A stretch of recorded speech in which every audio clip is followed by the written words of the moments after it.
morning and welcome to 23 Degrees Sideways, Coyote in the Highlands. We are in the tent again because there's some blustery weather. It's suddenly not windy because I'm recording, but of course it's been windy off and on. I'm building a first order dome, which is a cut-off dodecahedron, which may or may not mean anything to anyone. It's not what you think of when you think of a Bucky dome, because most people do second and third order, but I'm doing a first order, and it's actually really neat. I'm looking forward to actually doing some pictures of it. Maybe the videos. The outdoor videos I'm not doing a lot of. That's the thing. So this episode is brought to you once again by Twitter. The question on Twitter is, how do we love if we're blind to each other's perspective? So the basic idea here is you aren't able to see somebody else's perspective. You can never see somebody else's perspective. You can see a simulation in your head of someone else's perspective. So I asked, my answer is a question. So love comes from the inside. That's my answer. Love comes from inside of you. It's not dependent on the other person. To maintain a loving relationship requires two people and the inputs and your interpretations being correct or positive and all of that. But to love does not require another person's perspective, okay? Because you'll never get it anyway. To love comes from within you. So if it requires another person's perspective to feel it, is it love? No.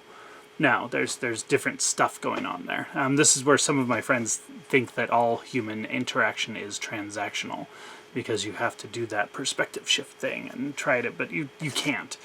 So, someone else says, oh, but if you're blind to the other person's perspective, is it love?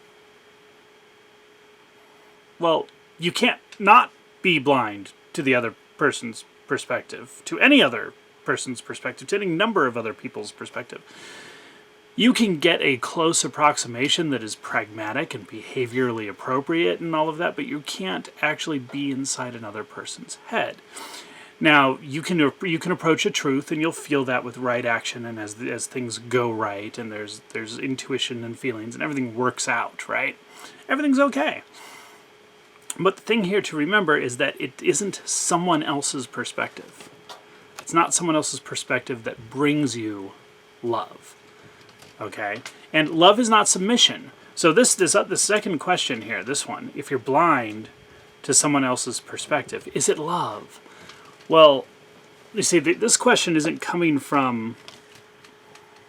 The initial question seems to recognize that we are inherently blind to each other's perspectives because we can't get in each other's heads. It's a basic thing. It's a really good recognition. But this follow-up question from a different person seems to not get that basic presupposition into his head. Okay? It's like it's not there. So, if you're blind to the other's perspective, is it love? This question's appears to be, because this is my perspective of the question, appears to be coming from a place of submission. That love, to make love be love, you have to submit to another's needs, put another person in front of you, make them more important to you, and that's a definition of love. And that's a interesting mechanistic objectivist definition of love, and it's one that's actually pretty popular. A guy named Heinlein, in a book called Time Enough for Love, actually did this quote, this little paragraph, little refrain, little proverb, that it's love when you're willing to put their needs and their life over yours. Well, okay, I mean, that's debatable. That's debatable. That's a sense of duty. But I'm not sure it's love, okay? The deep, deep love, like love all humanity, love the universe, love yourself, the deep love, not sexual attraction mixed into relations, deep love, that comes from inside of you. So if you require another person's perspective and some sort of submission to that to feel the love, then it's not coming from you. So maybe it's not love. You know, there's a lot of different things we call love, and I'm not trying to diminish or demean or disrespect any of the functional relationship behavioral definitions of love. Okay, that's not what I'm trying to get at. But it is definitely an interesting set of propositions here and presuppositions that people are exploring. There's a lot of other comments on this, but they basically follow the two paths. We have to feel the love generously and genuinely, knowing that we can't know what's going on in someone else's head, what their perspective is.